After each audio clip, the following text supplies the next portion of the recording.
Hello there. In this video, I'm going to be talking about the common myth of preservation of the Quran. Now, many people have heard, either at Speaker's Corner or elsewhere, or just perhaps from local Muslim preachers, Muslim da'is, Muslim imams, that the Quran has been perfectly preserved letter for letter, word for word, dot for dot. There has only ever been one Quran. It's never changed. It's never been anything different. It's always been exactly the same right up to the time of the Prophet. Now, Western academia knows that's not true, and Islamic scholars know that's not true, and anyone who's done a cursory introductory overview of this topic knows it's not true. And yet it's still something we hear quite often. And I think sometimes it's good just to find examples of academics who are openly saying that this isn't true whatsoever. And I think it's just a good way to sort of put the nail in the coffin. The only viable understanding of the Quran is not that it's been perfectly preserved, but rather that it has been under a process of many different variations, many different readings, where there has been an attempt at arguing that they themselves go back to the Prophet, who recited them in many different ways. And there are a ton of questions about this. There's also been a standardization process from Uthman, who collected copies of the Quran from many different places. Keep in mind, he didn't do it from those who had memorized it alone. He did it from a written text as well. He also then made a decision to standardize it according to the dialect of the Quraysh. He then burnt the remaining ones. And one of the things that Western scholars, and I guess Islamic scholars, have been trying to answer is exactly what were those things that he burnt. We still don't know to this day. But let's have a look at what some scholars say about this. And I think it's quite revealing and quite important to go through this kind of stuff. So let's start off with this conversation with a Western academic who specializes in the transmission of the Arabic from its earliest times of the Quran. He is Dr. Hyman Sidki. He is here having a conversation with Paul Williams from Speaker's Corner. So let's see what he says regarding the idea of preservation. Many people, maybe most, I don't know, many Muslims grow up not knowing anything outside of the Hafs tradition. And they don't get exposed to the idea that there are other reading traditions and that there are Quranic variants and that all sort of this whole system framework that I discussed. And it might be surprising to some people, but and unfortunately, actually, so I have heard some preachers that do say that there's only, one reading or one Quran or something like that. And if I were to be very generous, I would say that falls under the umbrella of like lies to children, if that makes sense. So lies to children. So I'll give you an example. It's actually a thing. You can go look this up on Wikipedia. Okay, I'll have to Google it afterwards. Yeah, but just I'll give you an example. So for example, in physics, when you first start learning about things, you learn that the world is Newtonian, right? Things are continuous. But then you grow up a little bit and you learn like, well, that's actually not true. The world is quantized. We live in a quantum world. But then if someone got exposed to quantum mechanics, would they feel cheated and lied to that, you taught me that things were classical, but in reality, things were quantized. I know this is a very nerdy example, but I think the same thing applies here in that sometimes people do go give a very simple explanation like, hey, look, this is the Quran, this is the one, this is it, when in reality things are more complex. But within the tradition itself, at a scholarly level, these things are very well, it's not a secret. It's extremely well known, well documented forever. Right. So just to jump in here. So he categorizes this, and this is his words that you just heard, like lies to children. When you talk about the idea that there is just one reading of the Quran, there is just one way that the Quran is, one mode, and it's always been that way. He calls it the equivalent, and he says he's choosing his words carefully, and he's being generous even. This is like saying lies to children. See, if I was a Muslim, I would be very worried about that, because that to me is probably the most patronizing thing that you could be told, that the very understanding you have theologically about your religion, your own scripture, is equivalent to someone telling lies to their own children. And I think that's really, you can tell that Paul's obviously taken back by what he's just said. He even asked him to repeat it. And then the Dr. Hyman Sidki says, well, this is well known. This isn't a secret. Like in academia, both in Western scholarship and in Islamic scholarship, this is well known. No one questions this. And so you have this weird situation where there are so many people, so many Muslims who have grown up their whole life thinking there is only one Quran, when there is no academic basis for this whatsoever. There is no historical basis for this whatsoever. In fact, every instance of Islamic history is incredibly open. The earliest that we have, very open about the fact that no, there are multiple readings. There are people who affirm multiple readings. You can look at the history of Ibn Mujahid and you look at how he canonized some of these readings. And again, it's an interesting point because this is not what Muslims are told. They are told a complete fabricated lie as a theological polemic or apologetic that is used either to attack Christianity or to affirm how Islam differs from Christianity and is somehow better. And this, of course, what Dr. Hyman Sikir said is right at the heart of this. And Paul, I think, has realized this. And let's see what he says. Let's see what he says now. But there's a problem, and this is very, very interesting what you're saying. There's a problem here. You mentioned globalization, the standardization of knowledge, and perhaps, frankly, or you were too polite to say it, the lack of education on behalf of some Muslims in not knowing about these facts. But the problem is this, is that there are certain well-known polemicists, Christian polemicists, again, I won't mention their name, who have taken advantage, shall we say, of this lack of awareness to denigrate and attack the integrity of the Quran and Islam. So they might say, well, you Muslims claim that the every tiny little word and character and letter in the Quran is absolutely identical and it's uniform and one going right back to the beginning. But actually, we know that, as you were saying, there are these recognized variants that have been openly discussed and known about forever. But this is used as a way of discrediting and attacking the Quran. And some Muslim apologists who are not perhaps aware of the scholarship, Islamic scholarship from the ulama going back many, many centuries, have unwittingly played into this missionary attack on the Quran.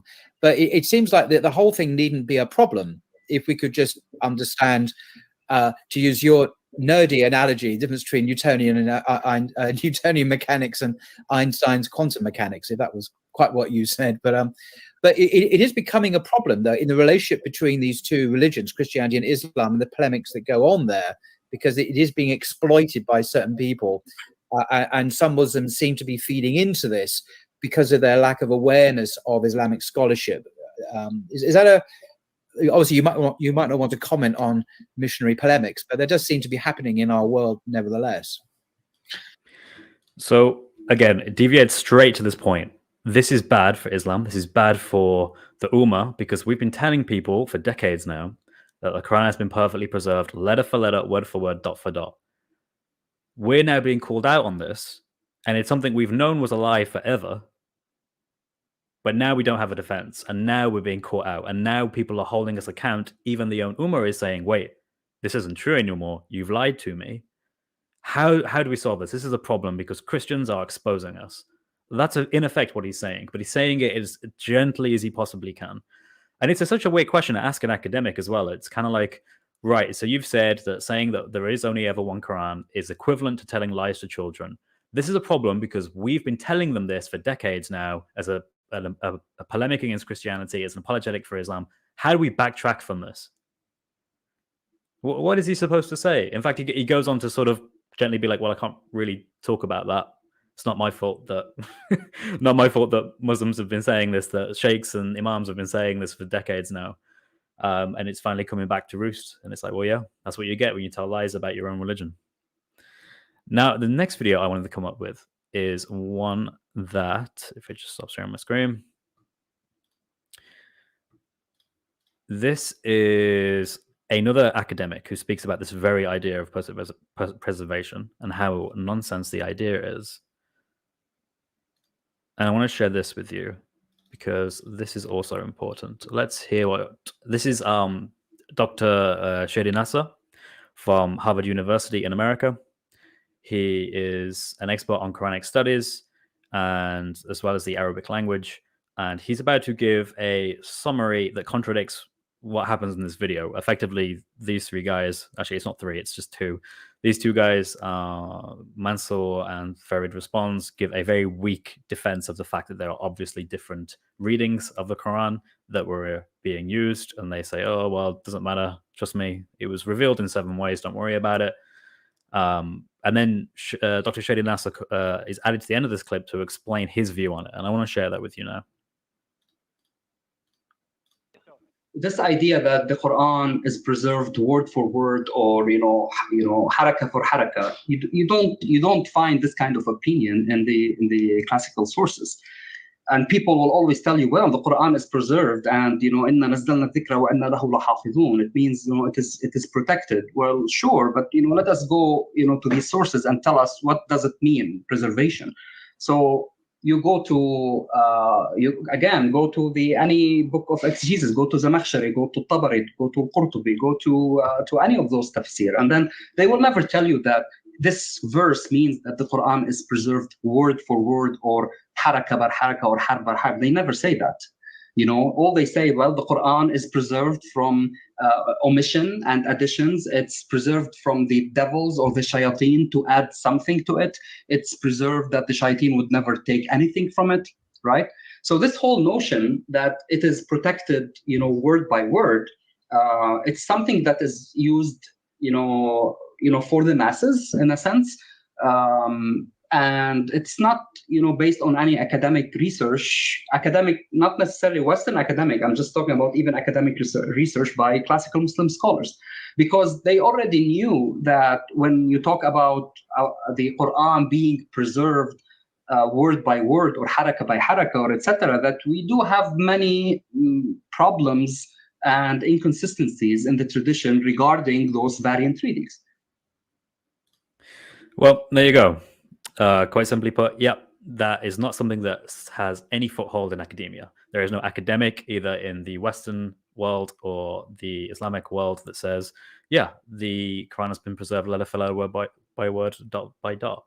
It's just a theological lie that is told to Muslims to get them to believe something that no one believes is true. And it's amazing, really. Like, if you really think about the scope of what's happening here, there are entire communities of Muslims who have grown up their entire life believing that there is a perfectly preserved singular Quran in Arabic that has never changed at all in any way whatsoever. And yet their own narrations from their own earliest historians, who were Muslims, who were very highly regarded scholars of Islam and of history of Islam, say, no, that's not true at all. They never had that view. The early Sahaba, the Tabi'un, and so on and so forth, never had this view that there was some sort of word for word, letter for letter, dot for dot. And the reason they didn't have it is because they were fully aware there were different codexes in use. You had Abdullah ibn Masud, you had Ubay ibn Ka'b. They all had their own codex, and they all had different surahs, and they all had different contents. I mean, you cannot say there was consensus when your own histories tell us there was not consensus. It's a lie. It's just an outright fabrication that's used to make people feel good. It's just like a lovely heartwarming thing that you tell children to make them feel better, and that's really sad. And I really hope that if there are any Muslims watching, you understand the scale of this. You've been lied to in the modern world about what people back then thought about the Quran. The greatest scholars, what they thought about the Quran. I wouldn't want to be a part of a religion that did that. Now, one more thing before I end this video is I want to quickly go into an interesting aspect of the Arabic language. And one of the reasons why there was this contention between the different codexes is because the composite Razm, the very bare Arabic skeleton text, did not have the diacritical marks to differentiate certain words, certain vowels, and pronunciation as well. Now, that's a big issue, and I wanted to show two different videos from two different sources, one Muslim, one Christian, so you could get an understanding here that this isn't coming sort of out of field. This is a very well-known basic fact of Arabic. So let's have a look at that.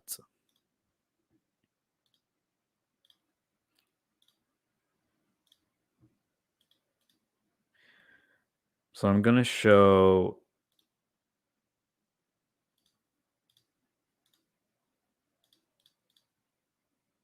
I'm going to show the Muslim source first. And then we can go to the Christian one afterwards. So let's have a look at what this Muslim source says. This is from One Path, I think they're called. Here we go. Exactly the same as the Quran we read today, with only one pretty big difference. It didn't include any skeletal or diacritical marks, which are essential in differentiating different words which otherwise look exactly the same. Right. Real quickly there, he just said the earliest manuscripts it was just a consonantal rasm, a skeleton text that didn't include diacritical marks. And he said that that was essential for knowing what the word was. Okay, let's continue. For example, this is the word for elephant, fil, and this is the verb to kiss something, qabbal. However, when you remove the markings, they both look exactly the same. This was how the Mus'haf was written. Now, while Okay, I think that was great just to demonstrate the point that you can actually create totally different words depending on where these marks go, right? Because there are certain letters in Arabic that do not have enough difference in how they are in terms of hieroglyphics to differentiate them alone, right? You need the actual dots to make the specific letters in Arabic. So let's continue. Whilst these diacritical marks weren't invented until 30 years after the death of Uthman, these markings, what are called skeletal dots, were known to the Arabs at the time of Uthman. But he must have intentionally decided not to include them in his original Mus'haf. Now, whilst we don't really know why, one possible reason is that he wanted to ensure that the Quran would always be taught and preserved through both written and oral methods. And that's where those official reciters who were sent out with copies of the Mus'haf came into play. Without these... So just to quickly add here, he's saying that, okay, so the consonantal dots, they've been around for a lot longer than before Muhammad, so they could have used them if they wanted to. I don't know if I necessarily agree with that, but we do know that there were some examples of these dots appearing in some of the earliest manuscripts. The issue that we have is they're just not widely used. In other words, most manuscripts don't have these dots in most places.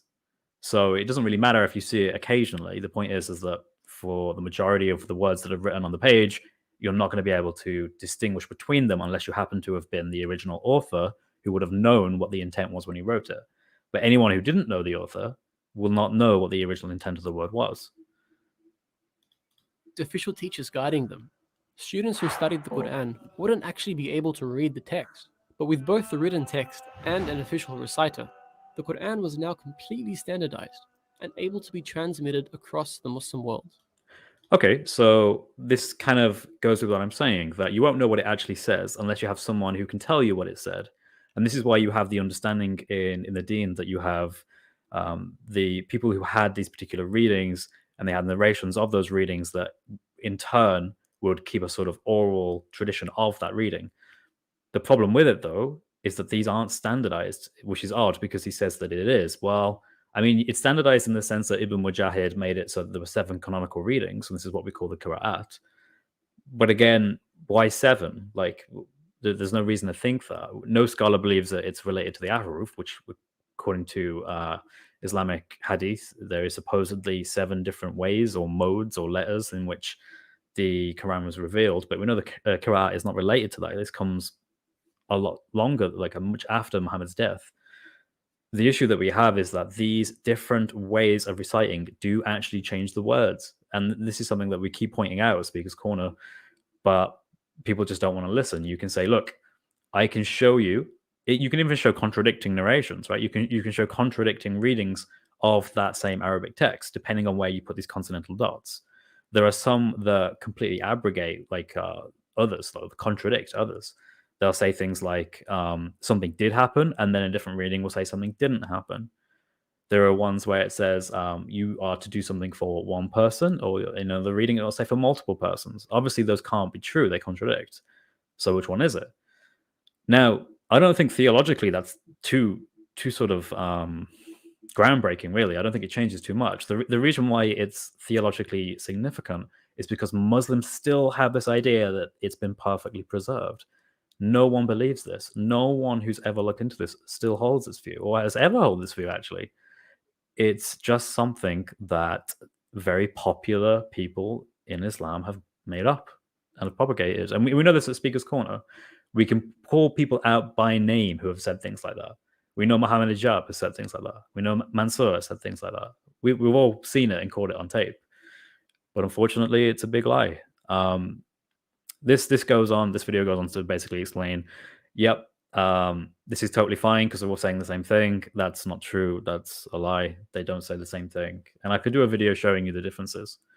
Now, the only last video I want to show real quick is a video where we basically go through the same thing. It comes from a Christian source, but I think it's sufficient to demonstrate a little bit more detail about exactly how the Arabic language works when you start to remove the consonantal dots.